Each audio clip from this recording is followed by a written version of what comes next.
Sekda dan mantan Sekda Klaten jadi tersangka korupsi sewa Plaza JS bernama lengkap Jaka Salwadi, merupakan Sekda Klaten periode 2016-2021. Sementara JP adalah Jajang Prihono, Sekda Klaten periode 2022 sekarang. Dua sekretaris daerah Sekda Klaten yang menjabat pada periode berbeda, ditetapkan sebagai tersangka kasus dugaan korupsi pengelolaan Plaza Klaten yang merugikan negara miliaran rupiah. Hari ini kami menetapkan dua tersangka, masing-masing berinisial JS dan JP. Menurut informasi, JS bernama lengkap Jaka Salwadi. Ia merupakan Sekda Klaten periode 2016-2021. Sementara JP adalah Jajang Prihono, Sekda Klaten periode 2022 sekarang.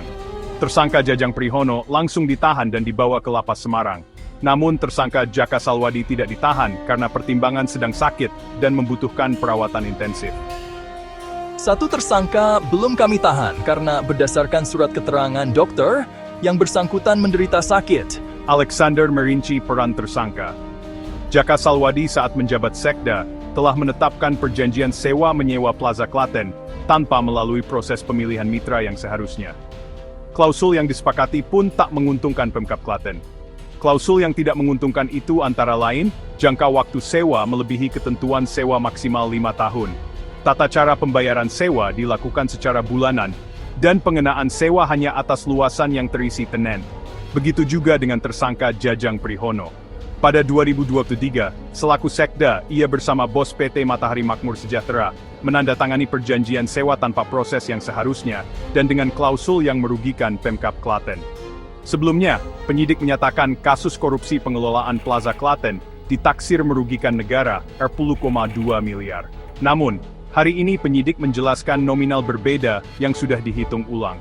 Berdasarkan hasil perhitungan kerugian negara yang dilakukan oleh Badan Pemeriksa Keuangan RI, kerugian negara dalam perkara ini sebesar 6,88 miliar.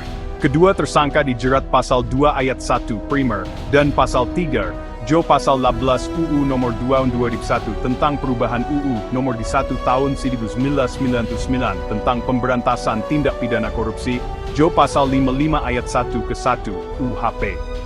Dalam kasus ini, penyidik telah menetapkan 4 orang tersangka. Dua tersangka yang lebih dulu ditetapkan adalah Didik Sudiarto, Kabid Perdagangan pada Dinas Perdagangan Koperasi dan UKM, DPK UKM, Klaten, dan Jap Ferry Sanjaya, Direktur PT Matahari Makmur Sejahtera. Dua tersangka yang lebih dulu ditetapkan adalah Didik Sudiarto, Kabid Perdagangan pada Dinas Perdagangan Koperasi dan UKM, DKM Klaten, dan Jap Ferry Sanjaya, Direktur PT Matahari Makmur Sejahtera.